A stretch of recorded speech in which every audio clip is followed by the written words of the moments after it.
कला सूता हाथ में बांधिबा द्वारा सफलता मिलिଥାଏ।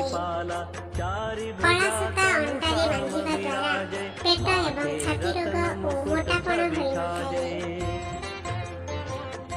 कला सूता बाहन रे बांधिबा द्वारा दुर्घटना होई नଥାଏ एवं नजर लागि नଥାଏ। कला सूता घरर मुख्य द्वार रे बांधिले नकारात्मक ऊर्जा घर को आसी नଥାଏ।